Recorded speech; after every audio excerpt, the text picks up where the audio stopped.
atrás, na parte de exame físico, de tudo mais.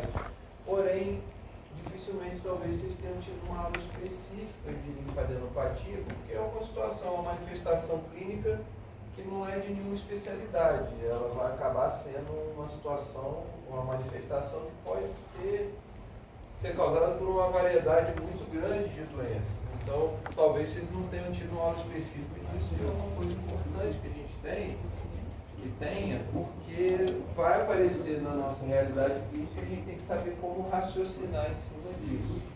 Eu começo falando em relação ao termo em si. Vocês vão ver vários termos referindo-se a essa mesma questão. O termo mais genérico e abrangente seria esse aqui, linfadenopatia, que significa uma alteração patológica dos linfonodos. Esse é o termo mais abrangente porque você pode também, tem lugares que vocês vão ler linfadenomegalia, linfonodomegalia, tá? Por que linfadenopatia seria um termo mais abrangente? Porque aqui você está dizendo qualquer alteração patológica em relação ao linfonodo, em relação ao tamanho dele, alteração de número de linfonodos, alteração de consistência, de mobilidade, de adesão ou não, de sensibilidade, se ele é doloroso ou não. Então, qualquer alteração em qualquer desses aspectos, a gente diz como linfadenopatia. Quando a gente fala linfadenomegalia ou linfonodomegalia, você está mais propriamente se referindo à alteração de tamanho, de aumento, tá? Na prática, a gente acaba usando tudo como sinônimo, só estou dando uma atenção em relação ao termo técnico específico. Mas na prática, fala, o paciente com linfonodomegalia, a alteração de linfonodo. O termo mais correto e abrangente seria esse aqui, linfadenopatia. Na prática clínica, como que essa situação vai chegar até vocês enquanto clínicos? Como é que isso aqui vai chegar para vocês? O paciente, ele pode ir até a consulta, procurar o atendimento de vocês, porque percebeu o gânglio do linfonodo, e aí o paciente vai chegar relatando termos diferentes. Vai falar, doutor, eu vi que eu estou com um caroço embaixo do braço, eu vi que eu estou com um nódulo embaixo do braço, eu vi que eu estou com uma íngua embaixo do braço, ou onde seja. Essa é uma forma da linfadenopatia chegar até vocês, ela ser a queixa principal, o paciente ir até vocês, procurar atendimento, porque percebeu aquele aumento do linfonodo, aumento, enfim, dor ou qualquer alteração em relação ao linfonodo, é um motivo. Outra forma da linfadenopatia chegar até vocês, ela ser percebida ao exame físico. O paciente chegou com qualquer problema até vocês vão examinar esse paciente e porventura vocês encontraram um linfonodo no exame físico. É uma segunda possibilidade. O paciente nem percebeu, nem tinha sentido nada, foi uma detecção sua, um diagnóstico do exame físico. É a segunda possibilidade. A terceira possibilidade é uma linfadenopatia percebida por um exame de imagem. O paciente pode ter que fazer uma tomografia do tórax, do abdômen, o que seja, e veio lá no laudo da tomografia. Presença de linfonodomegalia paratraqueal, mediastinal, paraórtico, o que seja. E aí, daí, vocês vão ter que investigar o porquê desse aumento e acometimento de linfonodo. Será que o problema primário é o próprio linfonodo, é uma doença do próprio linfonodo do sistema linfático? Ou será que é um problema reacional decorrente a outra doença de base e aquilo ali é uma alteração sentinela? Na maioria das vezes, o acometimento do linfonodo vai ser uma alteração secundária. O paciente tem outra doença e aquela outra doença está causando de forma reacional o aumento ou alteração do linfonodo. Isso é o mais comum. Mas vai ter situação em que o problema é do próprio linfonodo, como por exemplo um linfoma, uma doença linfoproliferativa. A doença é do próprio linfonodo. Tá? Então essas são as possibilidades clínicas que a gente tem. E aí a gente vai ter que trabalhar em relação a isso. Encontrou o linfonodo, junto com outros sintomas. O que aquilo significa? Ou não, só encontrei o linfonodo sem outros sintomas. Como que eu investigo? É isso que a gente vai tentar rever e conversar durante a aula, tá? E aí, durante a aula, a gente vai dividir dessa forma. Vamos começar com aquela introdução para contextualizar ali qual é o papel do sistema linfático do linfonodo, como é que funciona aquilo ali lá da anatomia e da fisiologia, de forma bem breve. Falar sobre os pontos principais da avaliação clínica, que já vai dar um norte grande para a gente no diagnóstico, tanto na história quanto no exame físico. Vamos conversar sobre as possibilidades diagnósticas diferenciais.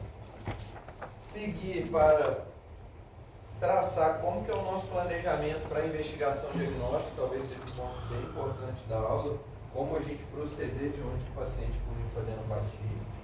E finalizar exercitando o conhecimento que a gente conversou durante a aula no caso clínico, que é o que a gente sempre tem feito. Só para contextualizar essa introdução, a gente relembrar, né, que os linfonodos eles são órgãos que fazem parte do sistema linfático, porque eles são formados predominantemente por tecido linfóide. Eles são nada mais, nada menos do que concentrados de linfócitos. É um conglomerado de linfócitos que eles estão entremeados dentro do sistema linfático. A gente vai ver aqui na imagem, vai ficar melhor o entendimento. E como ele é composto de tecido linfóide, de linfócitos, a função primordial dele é a função de defesa. O linfonodo tem essa função de defesa. É por isso que ele é sentinela. Às vezes tem alguma agressão no organismo que ele cresce em reação àquilo ali, dali que a gente vai fazer possivelmente um diagnóstico.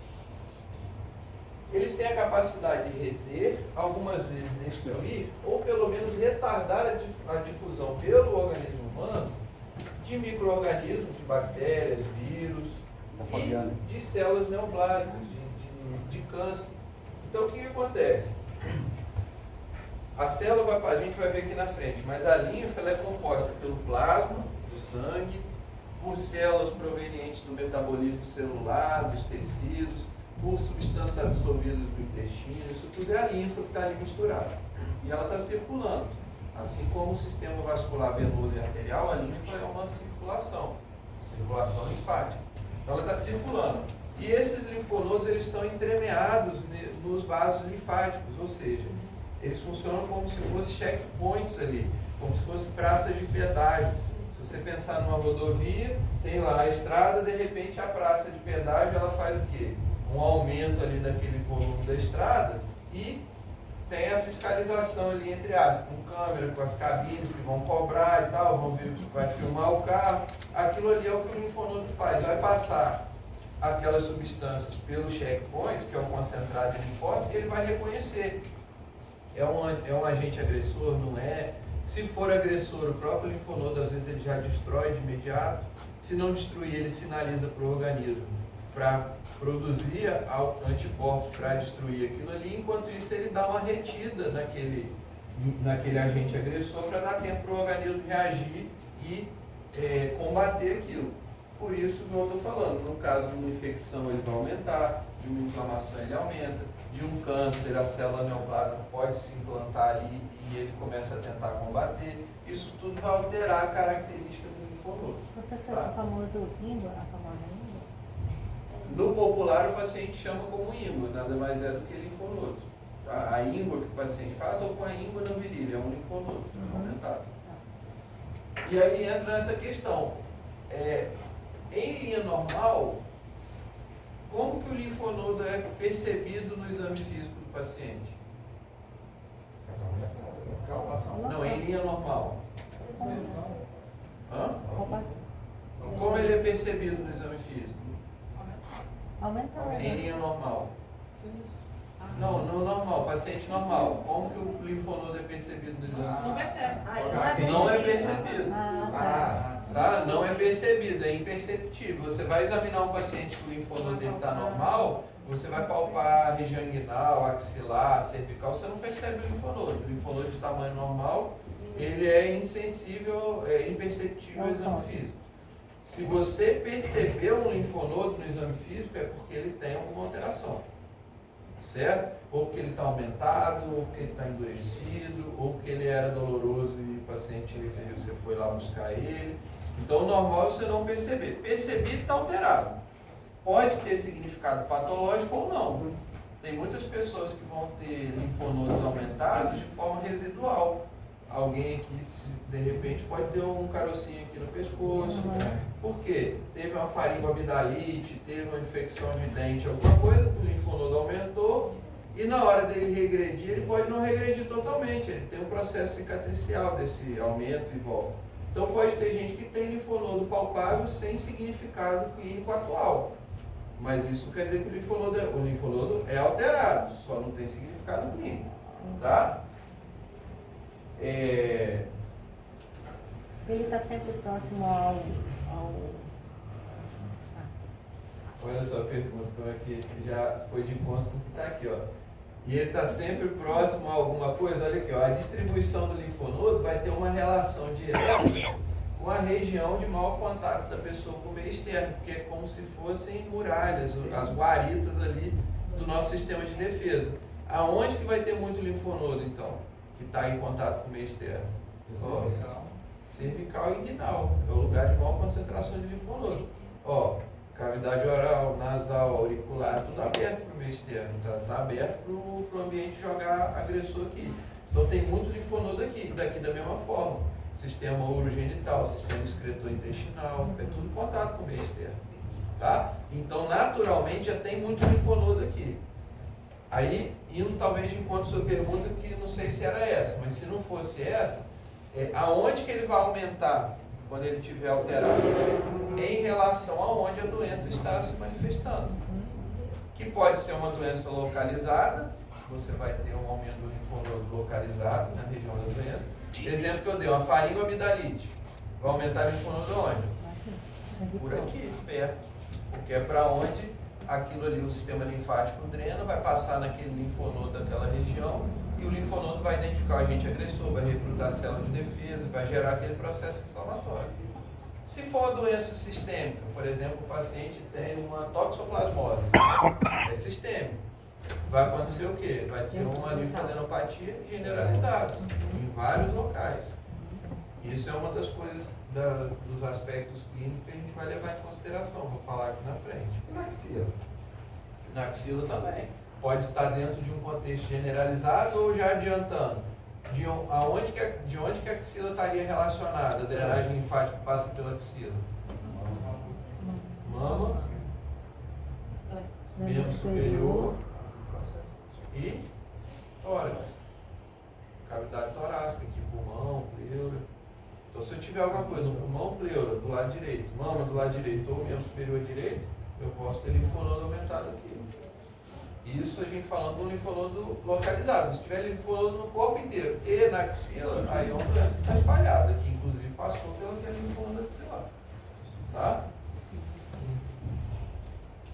E aqui, ó, como é que isso fica na circulação linfática? Ó? A circulação linfática, ela é parecida com a circulação venosa. Ela tem um sentido centrípeto, ou seja, da periferia para o centro. É igual a circulação venosa, ela vem da periferia e vai para o centro. Aí você vai ter os linfáticos para os capilares, aí vem de maior calibre os vasos linfáticos aferentes, aí de repente ele passa nos linfonodos. Passou no linfonodo, ele vira um linfático eferente, vai cair num linfático de maior calibre, que é o ducto linfático, tá? Depois o ducto torácico, que é o linfático de maior calibre, e por final ele cai no sistema venoso, na veia subclávia. Ele vai desaguar no sistema venoso. Mistura lá no sistema venoso, volta para o tecido, chega lá no tecido de novo, vem pela artéria, saiu da artéria, aí uma parte do retorno para o centro vem pelo retorno venoso, que é a grande parte, e outra parte o sistema linfático pela circulação linfática. E isso está acontecendo o tempo inteiro. De forma esquemática é isso aqui, ó. Ele acompanha a direção da circulação venosa. Tem os capilares, passam pelos linfonodos, ganham o maior calibre do vaso linfático e cai lá no sistema venoso. E assim fica acontecendo. Isso é muito importante, né? Ué? Isso é muito importante. Esse sistema a gente tem que saber todinho. É importante. Não, isso aqui é a base para o raciocínio. Volto a falar. Qual é o objetivo nosso aqui? Não vou ficar fazendo pergunta de anatomia para você, não vou ficar fazendo. Eu quero que você, isso aqui é importante para que vocês desenvolvam um raciocínio clínico. Porque se você não souber essa dinâmica aqui, fica um negócio meio abstrato. Você vai falar assim, mas como que uma doença está circulando no sangue, passa pelo linfonodo, o linfonodo não está no tecido, ele está conectado com a circulação, não está? Então, se a gente não faz essa revisão, fica um negócio meio abstrato. A partir do momento que você enxerga isso, fica mais fácil ser raciocinado. Por isso que, por exemplo, que uma neoplasia de mama dá metástase para linfonodo e acomete linfonodo logo de início? Porque aquela circulação venosa e linfática vai ser drenada dali para a parte central, vai passar pelo linfonodo e fatalmente, se tiver alguma célula neoplásica que não está mais contida, que caiu na circulação, ela chega no linfonodo, o linfonodo, opa, reconhece ela como agressor, retém e começa o processo inflamatório. E de reação, aí o linfonodo aumenta, recruta mais célula, fica mais duro. E aquela célula de câncer neoplásica ou agente agressor, ela pode ser destruída, então o linfonodo pode reconhecer ela, destruir e conter o processo, ou ela pode se instalar ali e começar a se replicar. E aí o linfonodo vira uma massa de célula de câncer, de neoplasma. Como vocês já viram várias vezes, alguém com câncer e com metástase para linfonodo, acometimento de linfonodo. Faz parte, inclusive, do TNM, do estadiamento. Se tem acometimento de linfonodo, não tem. Por que é ruim ter acometimento de linfonodo? Porque significa que a célula de câncer já saiu do órgão e já se espalhou. Por que o prognóstico é pior? Quem me garante que uma célulazinha daquela ali não passou pelo linfonodo e seguiu para a circulação e parou lá no cérebro? Tem uma metástase cerebral, tem uma metástase no fígado. Então é um sinal, quando acomete o linfonodo, que a doença já não está mais localizada, contida. Tá? Então vocês vejam que tudo é raciocínio, tudo tem uma razão de ser. E quando a gente procura pensar dessa forma, fica mais fácil de entender as coisas. E aqui, como eu comentei, linfadenopatia, que é aquele termo genérico, é uma alteração que pode ser em qualquer das características do linfonodo. Pode ser alteração de tamanho, de consistência, de número, de sensibilidade, de aderência. É um linfonodo alterado, a gente chama de linfadenopatia, um acometimento patológico. Professor, mas a gente não nasce com a quantidade X de linfonodos em cada região, não? E segundo a quantidade de números de linfonodos? Mas como que quando a gente fala assim, números de linfonodos, são números de linfonodos perceptíveis. Não é que aumenta a quantidade. É isso, você pode ter um linfonodo aumentado, único, ou vários linfonodos aumentados. Tá? Então, se é um só, você está tendo alteração de tamanho. Se são vários, você está tendo alteração de tamanho, porque são perceptíveis, e de quantidade. Você pode ter um linfonodo que é sensível, doloroso, e outros que são indoloros, então alteração de sensibilidade, e assim por diante. Tá? E aí, na história clínica, o que é relevante a gente perguntar que vai direcionar nosso diagnóstico? Primeira coisa, se a linfadenopatia, aqui eu botei como linfonodomegalia, mas vocês já entenderam o negócio do termo, né? Se a linfadenopatia é aguda ou é crônica? Se eu tenho, por exemplo, uma doença neoplásica, um câncer por causa de linfadenopatia, vocês esperam que seja uma linfadenopatia aguda ou crônica? Crônica. Claro que ela uma hora vai ser aguda, dependendo da hora que o cara chega até você, você pode pegar no início. Mas é aquela linfadenopatia que não vai se resolver. Não vai ser autolimitado. Por mais que você pegue ela por alguns dias, se você reavaliar ele daqui a um tempo, o linfonodo vai estar lá e provavelmente vai estar piorando, vai estar mais aumentado e tudo mais. Uma aguda mais infecção. Aí o que poderia causar, por exemplo, uma linfadenopatia, uma doença infecciosa? Daria uma linfadenopatia aguda ou crônica?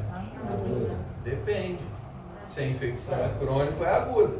Se for, por exemplo, uma rubéola, que é uma infecção aguda, vai dar uma linfadenopatia aguda. Agora se for um HIV, o HIV é uma infecção crônica.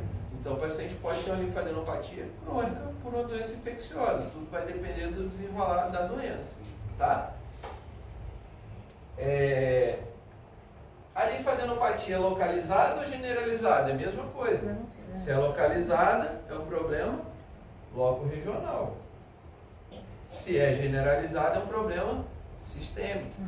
Então, se é generalizado, já sei, um problema sistêmico. Se é loco-regional, aquilo ali me ajuda como uma alteração sentinela.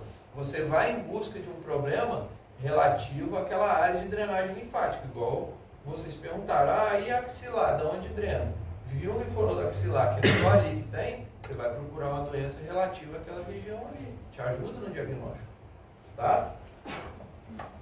Qual é a idade do paciente? É importante, porque dependendo da idade, o risco de doença maligna aumenta muito. E o ponto de corte aqui para linfonodo não é uma idade tão alta assim, é 40 anos. Pacientes acima de 40 anos já têm um risco de doença neoplásica muito aumentado em relação ao linfonodo. Aumenta cerca de 10 vezes. Achava que era de criança, mano. Aí os pacientes pediátricos são algo, um mundo à parte, né? A gente está falando da linfadenopatia do adulto. Aí a criança tem lá as doenças linfoproliferativas da criança e tudo mais. Aí já é da pediatria. Aqui a gente está falando da situação do adulto, do clínico geral, né? Não da pediatria. Então aqui o ponto de corte vai ser 40 anos. Abaixo de 40 anos do adulto, o risco de malignidade é pequeno. Acima de 40 anos, o risco de malignidade aumenta muito. Tá? Presença de sintomas constitucionais, que a gente vai relembrar quais são, também levam a gente a acreditar em algumas certas doenças. Sintomas associados, ou seja, dependendo dos sintomas que tiverem junto com a linfadenopatia, vai te direcionar para uma determinada doença de base. Dados epidemiológicos e o uso de medicações. A gente vai ver esses dados aqui. Em relação ao primeiro dado, que seria o tempo de evolução, o que a gente chama de agudo e crônico na linfadenopatia? Na literatura não tem uma definição homogênea, muito certa do tempo. O que a gente vai levar em consideração? Dias ou poucas semanas seriam considerada uma linfadenopatia aguda. Essas poucas semanas seria de 2 a 4 semanas. Tá? 2 a 4 semanas para menos seria considerado uma linfadenopatia aguda. É meio que consenso, onde você for ler, que abaixo de 2 semanas é agudo. Aí tem algumas referências que extrapolam esse período até 4 semanas. Então, entre 2 e 4 semanas fica ali no limbo entre agudo e crônico. Tá? Acima de 4 semanas, com certeza, crônico. E abaixo de 2 semanas, com certeza, agudo. O problema. Tá? E evolução crônica, igual eu já comentei. Semanas a meses, a gente considera acima de 2 a 4 semanas como um problema crônico. E aqui, em relação à evolução, a gente já tem essa informação aqui, ó. As linfadenopatias que duram menos que 2 semanas ou mais do que 1 ano têm baixa probabilidade de malignidade. Por quê? Doença maligna não é autolimitada e não se cura sozinho. Então, nenhuma doença maligna vai dar um linfonodo que depois de 2 semanas ele regride e melhora, sem o tratar. Ele só vai piorar. Então, se uma linfadenopatia que durou menos de 2 semanas e resolveu, não é problema maligno. Esse é o primeiro dado. E o outro extremo também. Se for um linfonodo que já está ali no paciente há mais de ano e não mudou o padrão, maligno não é, porque senão já tinha dado alguma zebra. Já tinha piorado, o paciente já tinha tido uma complicação. A doença já teria evoluído. Tá? Isso aqui acontece muito que esses linfonodos cicatriciais que ficam. Às vezes vai chegar um paciente para você, está consultando por qualquer motivo, aí chega lá na consulta, doutora, eu tenho um carocinho aqui que há algum tempo está me incomodando, estou cismado com isso, o que a senhora acha que é? Vem aqui para mim.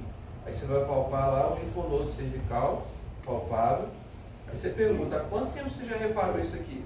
Ah, doutor, meu filho está com 8 anos, foi antes de eu engravidar, eu já tinha esse carocinho aqui, então tem mais de 8 anos. Mas a senhora percebeu, mudou, cresceu agora recente? Não, do jeitinho que eu lembro dele, é sempre desse jeito, mas eu estou inculcado, tem algum problema? Cara, não é nenhum problema, porque se fosse, já tinha dado zero. Tá? Então esse é um critério de avaliação do linfonodo. O tempo de evolução dele muito longo e sem alteração, sem progressão. Aí qual é a orientação que você dá para essa pessoa? Olha, não justifica a investigação agora. Não tem repercussão clínica por esse motivo. Mas é indicado que a senhora fique monitorando. Em caso de alguma mudança no que eu estou vendo, que a senhora está conversando hoje, a senhora volta aqui para eu olhar de novo. Se crescer, se doer, se a senhora perceber qualquer diferença, a senhora volta aqui. Mas não tem sentido você pegar e biopsiar, tirar um linfonodo daquilo ali, numa situação dessa, há 8, 10 anos, sem nenhuma repercussão clínica, tá? Provavelmente é um linfonodo cicatricial. Em relação àquela questão, generalizado ou localizado? Como que a gente define isso, se é localizado ou generalizado? Olha, ele é considerado localizado se ele acomete uma única área anatômica. Por exemplo, se ele está na região axilar, igual a gente falou, e só ali, localizado. Agora vamos dizer que ele esteja na região axilar e você também palpe linfonodo na região inguinal. São duas regiões não contíguas. Isso já é considerado uma linfonodomegalia generalizada, comete duas ou mais regiões não contíguas. E a regional, ela tem o mesmo significado da local, a gente chama de loco-regional. É mais de uma cadeia, mas contígua. Por exemplo, eu tenho um submandibular e tenho um cervical. Então está aqui junto, né? Uma extensão da outra. Isso é considerado loco-regional. Então, basicamente, a gente diferencia loco-regional de generalizado, dependendo se pega região não contígua ou não. Tá? E aí isso vai ter que repercussão. Loco-regional, a doença é relacionada àquela região, e generalizada é uma doença sistêmica. Seja lá qual é o cunho daquela doença ali. Em relação à localização, a gente tem esses dados aqui, ó. A maioria dos linfonodos localizados vão acometer região de cabeça e pescoço. Mais da metade. É a linfadenopatia mais comum. Seguida da região inguinal.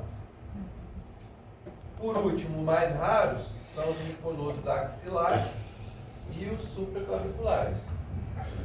Os supraclaviculares, apesar de eles serem raros, de serem encontrados, eles têm uma relevância clínica grande por causa disso aqui, ó.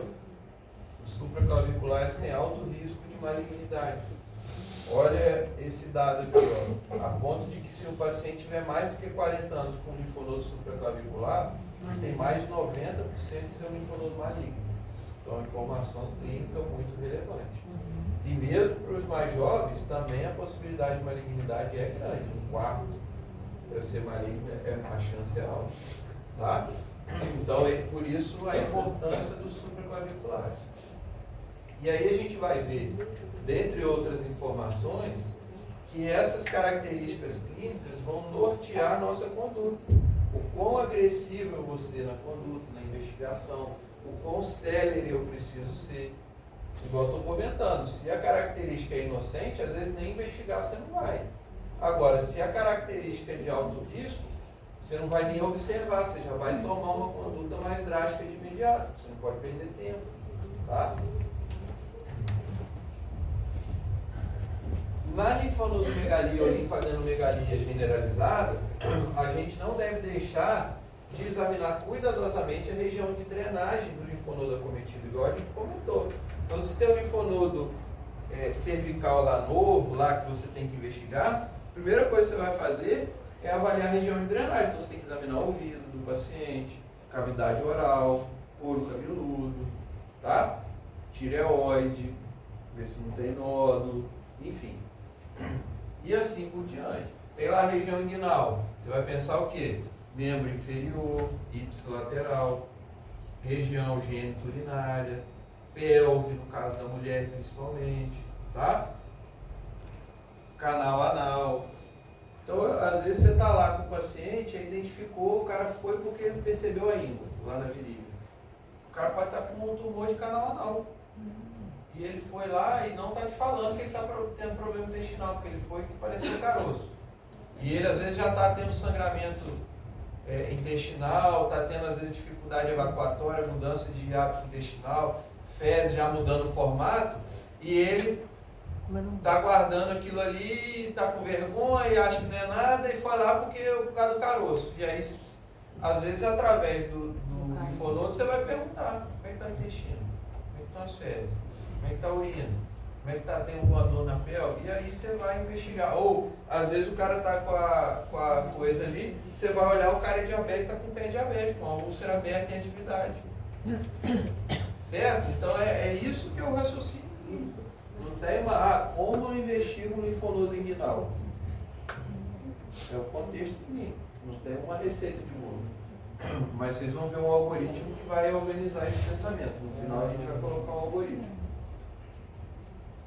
Aqui eu não vou entrar em detalhe, porque isso aqui é conhecimento que vocês trazem lá da semiologia. O nome dos dois, né? O nome dos linfonodos aqui das cadeias. A gente tem as cadeias auriculares, que é a pré e a retroauricular. O linfonodo aqui submandibular, submentoniano. E os linfonodos cervicais que pegam por base o esternocleido. Cervical posterior, cervical anterior, cervical superficial e profundo. Tem lá também os occipitais, lá na região de trás. Descendo aqui, a gente vai ter o supraclavicular, o axilar e o inguinal, que são os que mais comumente a gente vai examinar. Pode ter o delto peitoral, o epicroleal, pode, mas esses aqui são os mais comuns, que mais comumente a gente examina. Tá? E aí, aqui ele lembra vocês de onde que vem a drenagem. Então, supraclavicular. Um detalhe aqui do supraclavicular, vocês vão lembrar lá também, que o lado direito, ele vai drenar ali principalmente da cavidade torácica, né? Mas o lado esquerdo, além da cavidade torácica, ele também vem de onde? Do abdômen superior, do trato digestivo. O linfonodo supraclavicular esquerdo, inclusive, tem um nome quando ele está aumentado. Como é que é o nome do linfonodo? Isso, nódulo de Virchow, linfonodo de Virchow. Que a gente deve sempre pensar em que? Neoplasia do trato gastrointestinal superior. Tá? Estômago ou esôfago, parte digestal, tá bom? Então a gente tem que saber isso. Aí eu até estava comentando com outra turma. A memória de todos nós somos seres humanos, a memória é falha, a gente tem um limite de memória. Ninguém grava tudo, ninguém sabe tudo de cabeça. Então, você, diante de um paciente com linfadenopatia, não é crime nenhum, e pelo contrário, a gente faz e deve fazer. O paciente tem um linfonodo axilar palpável. Poxa, da onde mesmo que vem a drenagem linfática da axila? Você vai lá e pesquisa, gente, no Pai dos Burros, lá no livro, em algum artigo, na inteligência artificial. O que não dá para você fazer? Você pesquisar o raciocínio clínico, não dá. Se você pega um linfonodo, você não sabe se você pede um exame de sangue, uma sorologia. Você não sabe se você pede uma tomografia. Você não sabe se você biopsia. Você não sabe se você faz mais exame físico. Aí não adianta. Não adianta que você não vai pesquisar em lugar nenhum. O que mais se aproxima hoje dessa ajuda é a IA, mas a IA é altamente falha. Quer ver que é falha? Pesquisa um assunto que você domina. Pesquisa alguma coisa que você sabe muito, seja da medicina ou de outra coisa. Você vai ver que tem vários detalhezinhos ali que você não vai concordar com o que ela te respondeu. Você só acha que a resposta dela é muito boa quando você está perguntando algo que você não sabe. Aí é péssimo. A inteligência artificial, para você pesquisar o que você não sabe, é péssimo. Atualmente. Talvez daqui a um ano, daqui a 2 anos, não seja mais, mas hoje é. Hoje é. Então, para que você tem que usar a inteligência artificial? Ou para fazer alguma coisa mecânica, automática, transcrever um texto, enfim, procurar alguma coisa para vocês, sugerir alguma ideia, trocar uma ideia, tudo bem. Agora, te ensinar alguma coisa é altamente perigoso, porque ela erra muito ainda. E quando você não sabe, você não tem senso crítico. Quando você pesquisa o que você sabe, ela te ajuda, você consegue filtrar. Agora, se aprender alguma coisa por ali, é péssimo. Tá? E aí, indo de encontro a isso. O que vocês precisam ter lá na frente? É o raciocínio clínico, é saber como proceder. Porque pesquisa de memória, isso aí você vai ter um computador para utilizar. Tá? Aqui eu deixo para vocês, como lembrança e consulta, justamente isso que a gente está falando. A relação entre o gânglio de determinado local de onde ele relaciona-se com a drenagem linfática e quais as doenças que podem acometer esses danos. Tá? Então aqui a gente tem vários exemplos aqui, certo? Então, por exemplo, o submandibular pode ser de problema de cavidade oral, de amígdala, de dente. A pessoa pode estar com uma gengivite, uma periodontite, uma dor de dente qualquer lá, tá? Pode estar com câncer de língua também, certo? Aí como é que você vai fazer? Você tem que examinar, abre a boca do caboclo lá, põe uma lanterna e vê o que está acontecendo, tá? E às vezes a gente falha nisso, aí chega um cara lá com um linfonodo aumentado, aí a caneta começa a coçar, né? Vou pedir aqui um hemograma, VHS, começa lá, e não abriu a boca do cara para examinar. Né? Aí o cara tem uma lesão aftoide lá que não cicatriza, um câncer de boca, e passou. Então a gente tem que pensar nisso, o exame físico ele é direcionado. Ninguém vai chegar lá no cara com linfonodo submandibular e ficar fazendo sinal de Babinski nele, né? Exame biológico. Você vai examinar, o exame físico é seu auxiliar e complementar o seu diagnóstico, direcionado pela anamnese. Né? Ó, em seguida, o resto das coisas aqui, os outros gânglios, tá? E aqui é aquilo que vocês já relembraram. Linfonodo de Vichel, que é o supraclavicular esquerdo, relacionado com neoplasia de trato gastrointestinal superior. E esse outro aqui que é o nódulo da irmã Maria José, ou cister meridiosa, que às vezes aparece com o nome em inglês e português, que seria um sinal de metástase para a cicatriz umbilical, também que é adenocarcinoma gástrico. Esse aqui eu já vi algumas vezes, o bicho, não é incomum. O da irmã Maria José eu nunca vi, eu pessoalmente nunca vi, tá? Aí, por exemplo, chega um paciente desse aqui, está cortado aqui para a gente ter uma ideia, parece que é um indivíduo do sexo masculino, concorda? Ele parece ter mais ou menos 40 anos. Mais de 40 anos. Você vê que a idade é dose. No pescoço do cara, você já sabe que ele tem mais de 40 anos. Mais de 40 anos. Tá lá, linfonodo supraclavicular esquerdo. Certo? Como que a gente vai investigar esse indivíduo aí? A gente vai ver lá no algoritmozinho. Mas esse indivíduo aqui, quais seriam as possibilidades de você investigar ele? Ele chegou lá, você detectou aquele aumento ali, seja ele falando, ou às vezes ele foi lá porque ele é hipertenso, quando você bate o olho no pescoço dele, você vê aquele nódulo ali.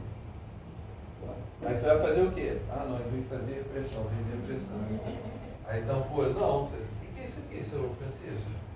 O que é, doutor? Esse caroço aqui, nem percebi, deixa eu examinar, você vai ver lá, ó, realmente, é o linfonodo supraclavicular esquerdo. O que você vai fazer? Ele está relacionado a quê?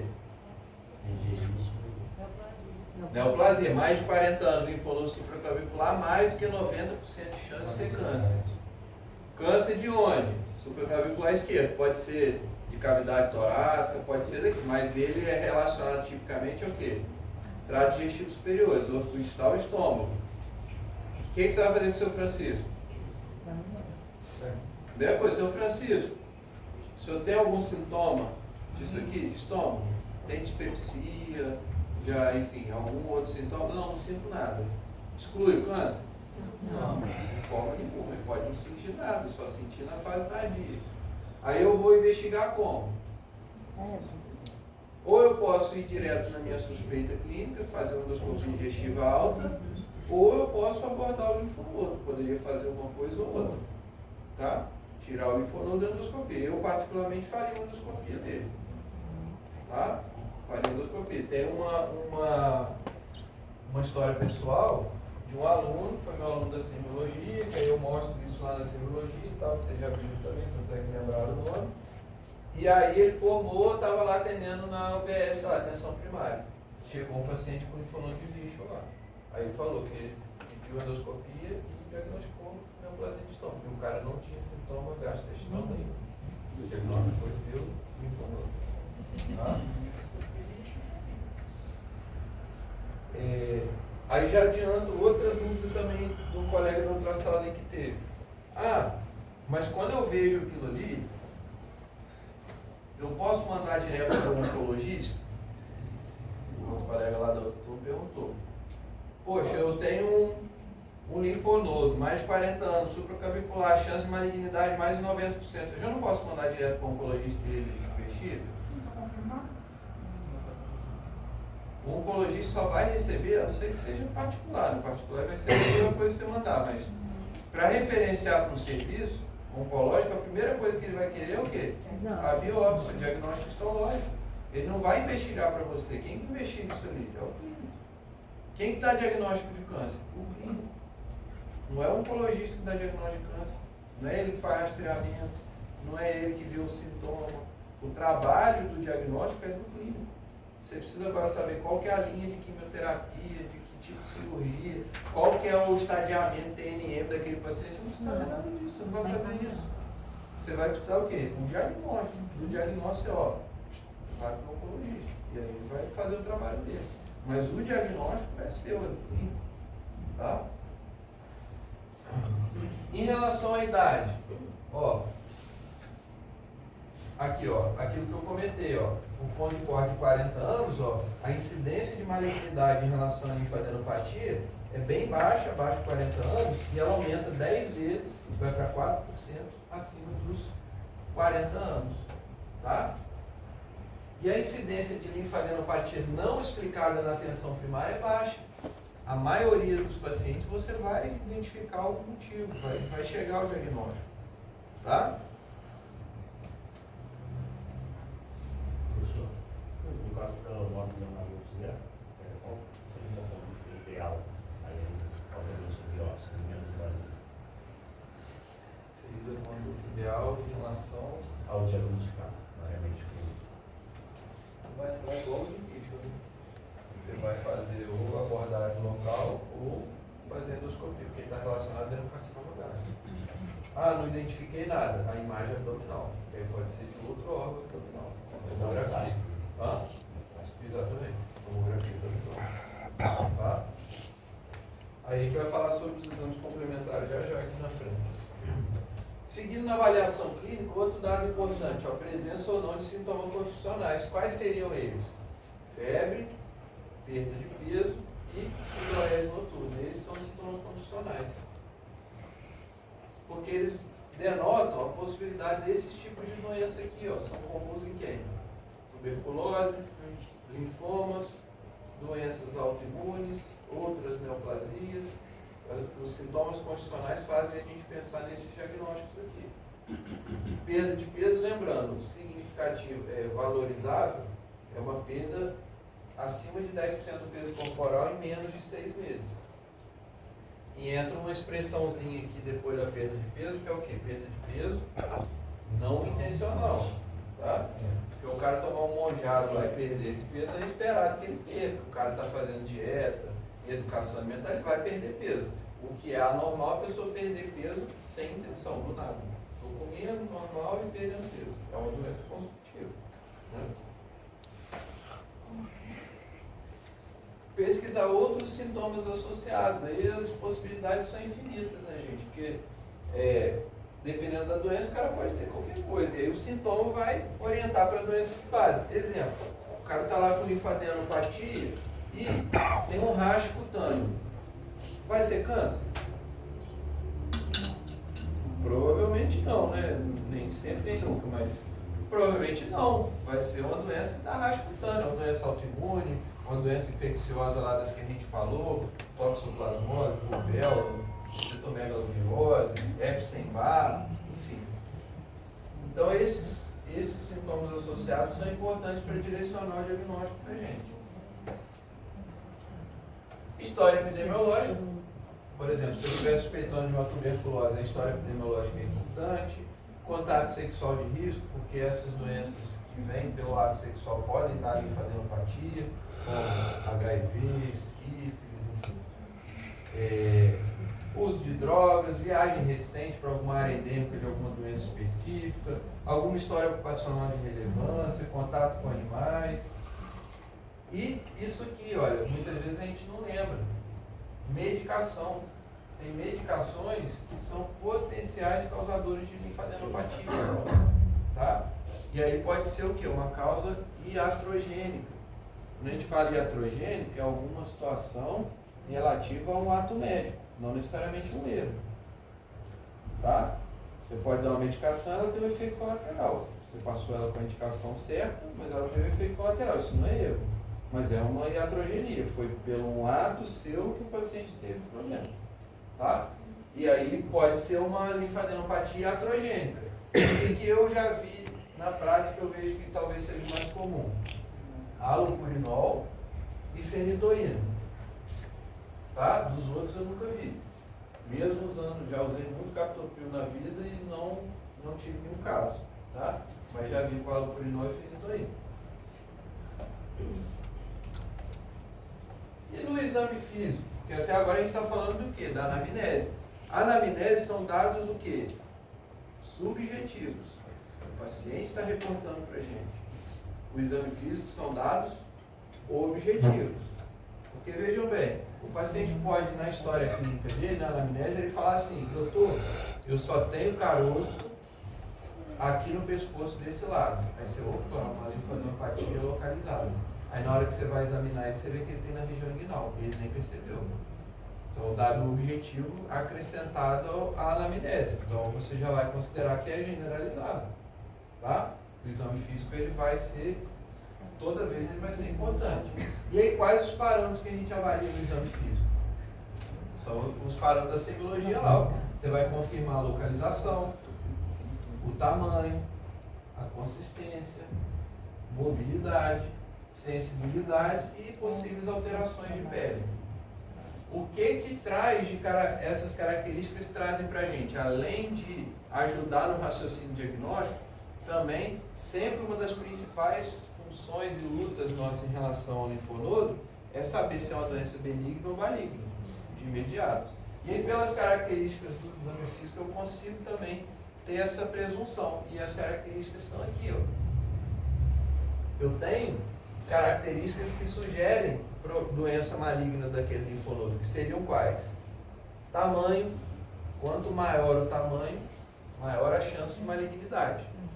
E o ponto de corte aceito pela maior parte da literatura seria de 2 centímetros. Acima de 2 centímetros seria considerado um linfonodo grande, já com possibilidade de malignidade. Consistência. O linfonodo duro também sugere malignidade. Tá? Aí, duração que você falou. Duração. Ele é um linfonodo que vai durar mais do que 2 semanas. Mobilidade. Ele é um linfonodo aderido. Ele infiltra os planos vizinhos e profundos. Então, é um linfonodo que está mais fixo. Ele não tem muita mobilidade. Localização. Aquilo que a gente comentou também. O supraclavicular ele vai ser o mais suspeito. Tá? E sensibilidade, por mais que pareça, a gente pense diferente, mas o linfonodo neoplásico geralmente ele é indolor. Tá? Geralmente ele não é doloroso. O doloroso é o reativo à infecção, inflamação, ele costuma ser doloroso. O neoplásico, ele inicialmente ele costuma ser indolor. Então essas são as características. As duas principais são o tamanho e a mobilidade, se ele é aderido. São as mais fortes, né? E a localização supraclavicular também. Ele, quando junto em conjunto, então nem se fala. Aqui o que eu acabei de falar, ó, quanto maior o linfonodo, maior probabilidade de processo neoplásico. A aderência a planos profundos é um dos sinais clínicos de maior probabilidade de comprometimento neoplásico do linfonodo. Aqui falando exatamente o que eu acabei de falar, só que de outra referência, mas é o que a gente acabou de falar. E aqui algumas fotos. O linfonodo cervical, aqui o linfonodo com sinal inflamatório, sinal flogístico, aqui uma grande massa linfonodal coalescente, uma massa linfonodal enorme, pegando a região cervical e aqui o linfonodo mandibular, outro cervical anterior e aqui o inguinal fistulizado e ulcerado, né? Relacionado aqui à região inguinal. Como é que deixa chegar nesse ponto? Pois é, mas chega. E você vê, ó, esse aqui mesmo, ó, esse aqui demora meses para chegar nesse aqui. E aí eu provavelmente eu não falando neoplásico, você não vai ter um linfonodo benigno desse tamanho. Tá?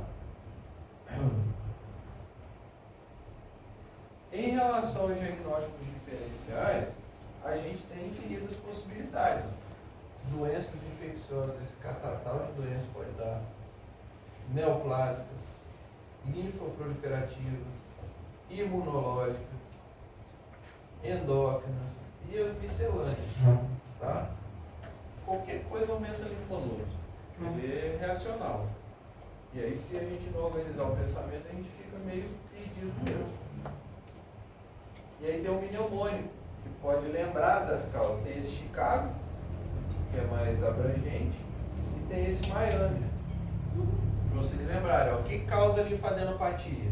Pode ser malignidade, pode ser infecção, pode ser uma doença autoimune, pode ser qualquer coisa, e pode ser iatrogênico, alguma coisa que eu estou fazendo que aumentou o linfonodo. Tá? Professor, se eu for o pirinol, qual outro que normalmente dá? Fentanil.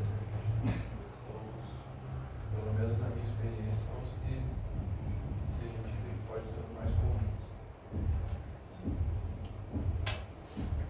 Aqui nos próximos slides também fica a título de consulta, que é o que basicamente a gente veio falando até agora na aula, que seria a relação da área de acometimento do linfonodo com as possíveis localizações do problema e as doenças que causam. Então tem da cervical, supraclavicular, axilar, que é tudo que a gente falou. O que é o axilar perto? Membro superior, mama e tórax. É o que a gente veio falando durante a aula. Fica aqui a título de consulta para você. Tá sendo caro. O raciocínio cai.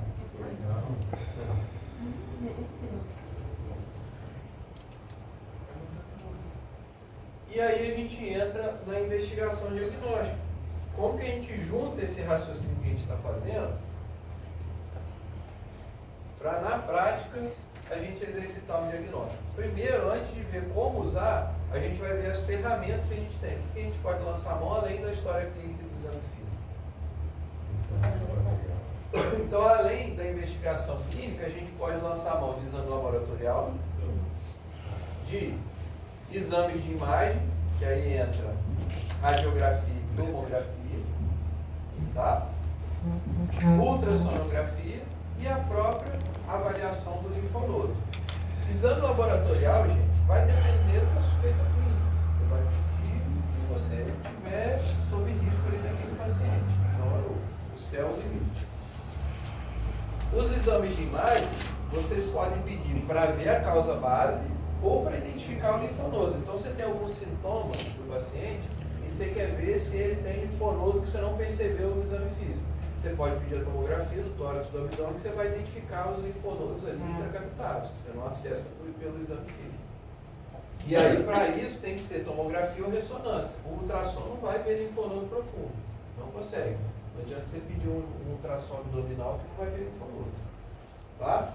O ultrassom ele é bom para o linfonodo para quê? Para linfonodo superficial. Para duas coisas. Três coisas, na verdade.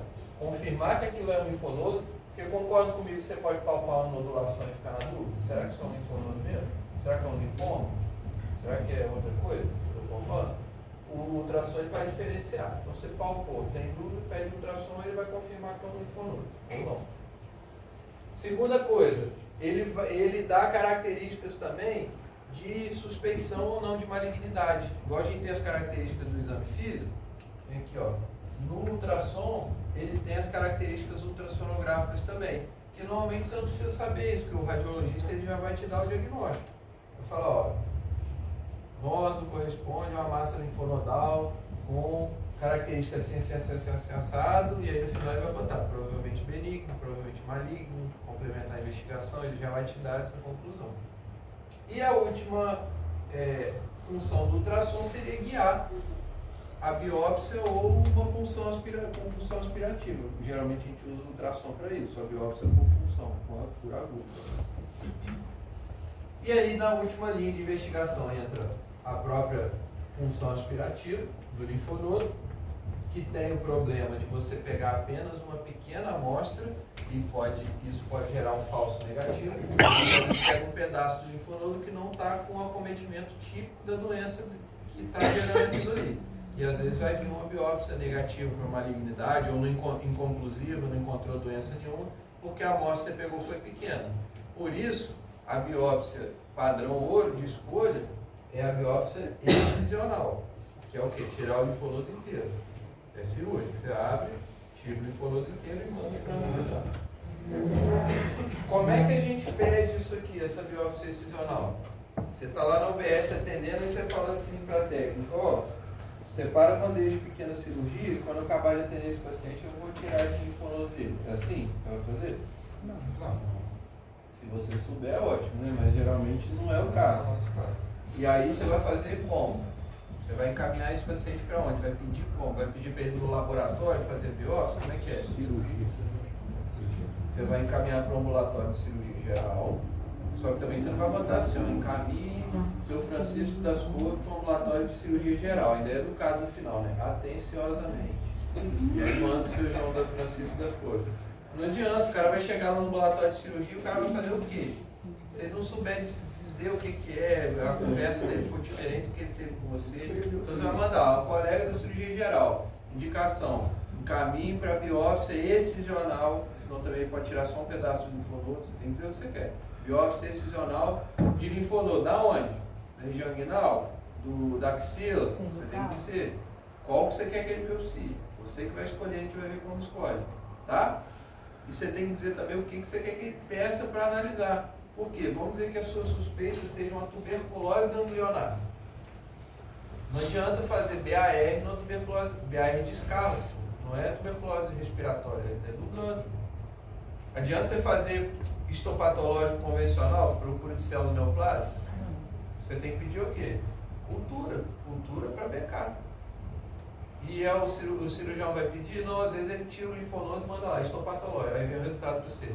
Negativo para malignidade, ótimo, não te adiantou nada. O BK você já sabe que não é uma doença maligna.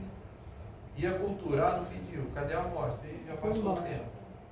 Então você que está investigando, o paciente vai voltar para você, o problema está na sua mão, você tem que dizer o que você quer esclarecer, você tem que encaminhar tudo já ajeitadinho, tá?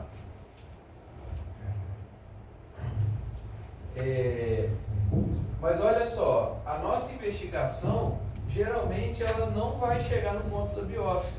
Ó, menos de 5% dos pacientes na atenção primária vão precisar de biópsia de linfonodo. A maioria você vai conseguir chegar a uma conclusão diagnóstica sem precisar de biopsiar. A maioria. Tá? Mas alguns não. Alguns você vai ter que chegar na linha final e fazer biópsia. E essa decisão, se vai biopsiar ou não, ela pode ser tomada em dois momentos. Ou logo de cara, na primeira avaliação você já indicou, ou você pode adiar e observar esse paciente por 2 até 4 semanas e reavaliar ele. Eu concordo? Se o paciente chega de início e já é aquele paciente da foto lá, com todo o jeito de doença neoplásica, se não fosse aquele caso que a gente fosse fazer endoscopia, fosse outro linfonodo característico neoplásico, você vai esperar 1 mês para fazer alguma coisa com ele? Não. Já vai, na primeira consulta, mandar para a biópsia, pelos motivos que você achou. Agora, vai ter paciente que está com toda a cara de uma doença benigna, você não sabe o que é ainda. Toda a cara de doença benigna. O que você pode fazer? Cara, volta daqui a 2 semanas, a 4 semanas, eu quero te ver. Aí o cara volta, cadê o linfonodo? Sumiu. Era uma doença autolimitada, que às vezes você nem sabe quem foi, alguns sumiu. Acabou. Ou persistiu. E aí você vai decidir, poxa, tem alguma outra coisa para investigar? Tem coisas não invasivas ou biopsia? Então você vai tomar essa decisão no segundo momento. Mas nesse caso, o TEB, se for generalizado, é maior? Não é? Então, aí, ó, você está adivinhando os próximos capítulos. Olha lá a resposta da sua pergunta. Ó. Como que a gente vai abordar escolher o linfonodo que vai abordar? É isso que ela já estava suspeitando. Ó, primeiro parâmetro, eu vou escolher o maior. Então eu vou ver qual que é o linfonodo maior. Se for o único, é o que tem. Né? Se for é uma linfadenopatia única, é aquele linfonodo ali que você vai abordar. Se forem vários, seja na mesma cadeia ou em várias cadeias, você vai escolher o primeiro parâmetro, é o maior. Por quê? Se ele é o maior, ele está mais acometido e há mais tempo, por isso que deu tempo dele crescer mais. Então imagina-se que a positividade dele vai ser maior. Seja qual for a doença, aquele é o que vai mostrar mais alterações daquele problema. Por isso que a gente escolhe o maior. Vamos dizer que não há uma predominância de um em tamanho. Todos são mais ou menos do mesmo tamanho. Você palpou vários, são todos ali de 1 a 2 centímetros, mais ou menos, ou 3, vários grandes, enfim. Aí o segundo critério de escolha é o sítio. E aí você vai começar da supraclavicular, dar preferência no supraclavicular, cervical, axilar e a última preferência é o inguinal. Certo? Então o inguinal, você só vai biopsiar ele se ele for maior ou se só tiver ali. Se tiver outras opções, você vai para o outro, porque o inguinal é o que mais dá alteração inespecífica. Tá? Então é dessa forma que a gente escolhe. Aí você vai escrever isso no seu encaminhamento para o cirurgião.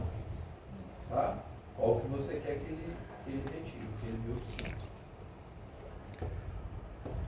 E esse aqui é o algoritmo decisório, baseado nessas questões que a gente vem conversando, nos exames, a gente vai chegar nessa questão de como utilizar. Então aqui, ó, qual que é o início do algoritmo? Um paciente com linfadenopatia sem etiologia depois da avaliação clínica. Porque concorda comigo? Vai ter paciente que chega lá com clínica de faringoamidalite, tem um linfonodão aqui, você vai investigar linfonodo? Não. Você vai tratar a faringoamidalite. E daqui quando terminar ele volta, você vai reavaliar. Então você não tem que ficar investigando o linfonodo, já está claro para você a causa. Né? A mesma coisa, o cara com pé diabético lá, uma úlcera infectada, um linfonodo inguinal e ipsilateral, você vai ficar investigando, por que ele está com linfonodo mental? Está ali o diagnóstico. Agora, vai ter uma parcela que você tem o linfonodo e ainda não tem um diagnóstico. Aí você vê, ela é generalizada ou localizada, essa linfadenopatia? Se for generalizada, é uma doença sistêmica.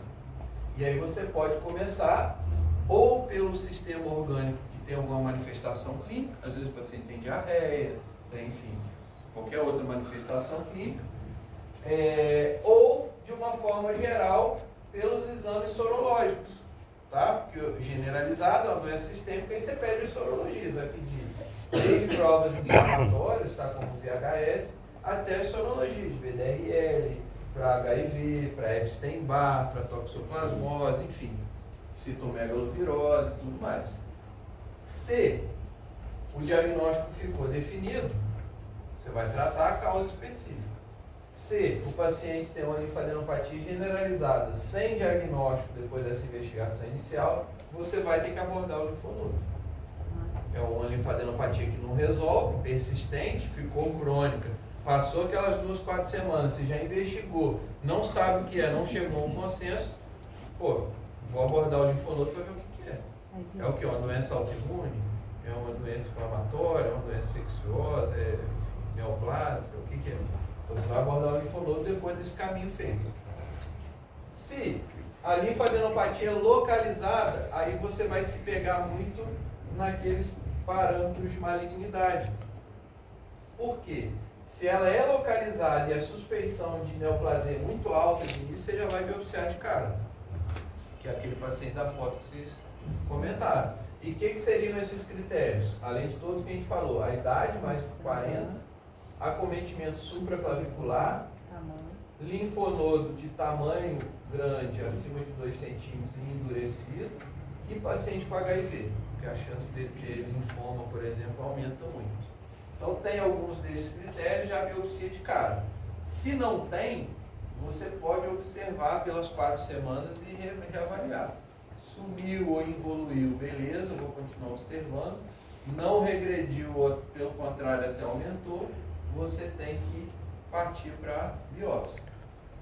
A biópsia ela pode ser por agulha, função aspirativa de agulha fina, ou pode ser a biópsia excisional do linfonodo. Qual que é o padrão ouro? Excisional. Qual que você vai fazer primeiro? Depende. É o que a outra turma também perguntou. Depende de onde você trabalha. Vamos dizer que assim, olha, para eu fazer uma PAF, uma função por agulha, é mamão com açúcar. Tem um serviço de radiologia muito bom aqui. Se eu mandar, semana que vem esse paciente está com a PAF feita. Agora, para eu fazer biópsia de linfonodo, nossa, vai demorar 6 meses. Esse cara aí no ambulatório, tarará.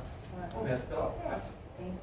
O contrário, pô, a PAF é um parto, o paciente tem que ir para outra cidade, regular, a incisional, o cirurgião faz para mim. Como é que seria essa PAF? A clínica ia falar e... Geralmente é o radiologista que faz, guiado pelo ultrassom. Ah, O radiologista que faz. Tá? Porque aí ele olha lá no ultrassom, a parte do linfonodo que está mais alteradinha, ele ia lá e faz a biópsia. Tá? E outra forma de decidir, a rapidez que eu quero meu diagnóstico também. Eu não falei que a PAF ela pode dar falso negativo? Então tem chance de você fazer uma confusão toda, o cara faz o exame, aí a 20 dias ele volta inconclusivo. Aí você tem que fazer outro. Então se a sua suspeita já é muito ruim, não vão perder tempo, vão fazer logo a incisional. Tá? Depende também do acesso do linfonodo. Tá? Pô, será que o linfonodo não é superficial? Será que ele é intracavitário? Como que eu faço a incisional lá dentro do tórax? O cara tem que operar o tórax. Então eu não posso fazer uma biópsia por agulha, guiada por tomografia, menos invasivo? Então a decisão vai ser baseada nesses critérios. Na localização, na facilidade do local onde eu trabalho, na pressa que eu tenho para o diagnóstico. Tá? Disponibilidade. Sendo que o padrão ouro sempre vai ser a biópsia incisional. Tá? Antes da gente ler o caso clínico, alguma dúvida em relação ao que a gente conversou? Deu para acompanhar bem? Deu para pegar bem? Deu? Então é isso que vai acontecer na vida real de vocês, gente. O importante é não se desesperar e não bagunçar o pensamento. Segue com o pensamento organizado e você vai caminhando para o diagnóstico. Tá? Quem pode ser o voluntário para ler o caso clínico? Vou nem esperar o professor lateral.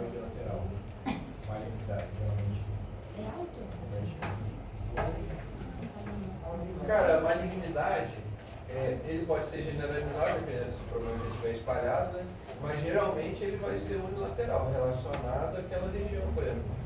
A mulher está com câncer de mão direita, ela vai dar na região axilar direita, não vai pegar a outra de cima. Aí pode dar bilateral, porque a drenagem, você não sabe, pode ir para os dois lados, dependendo da situação. Tá? Eu só sei que não for generalizado, uma consulta que eu posso pedir a questão do raio-x de tórax, e aí, nesse tempo, eu vou pedir para eu retornar para poder avaliar se tem indício de aguda, já viu crônica, e eu peço Isso, primeiro você vai fazer essa investigação não invasiva. Aí, ou seja, nessa investigação não invasiva que você já tem, você já vai ter um período de reavaliação, certo? Ele está generalizado, você tem um exame de sangue, pediu um raio-x, você tem alguns sintomas e tudo mais. Quando ele voltar, já passou ali as 2 semanas, um pouco. E aí, se aqueles exames e a reavaliação clínica não te permitiu chegar no diagnóstico, aí você já vai para o biópsia. Entendeu? Você não vai ficar depois de mostrar o exame, esperar mais 2 semanas, que já deu. Na verdade, isso já vai ser um tempo de reavaliação. Entendeu? Paciente do sexo masculino. Apresenta, então. Tá aqui. Cadê? Tá rodando. Já rodou. Todo mundo já assinou? Cadê a lista? Esse, nós vamos falar a verdade. Olha lá. Então vamos lá, vamos ver o caso clínico. Vai lá.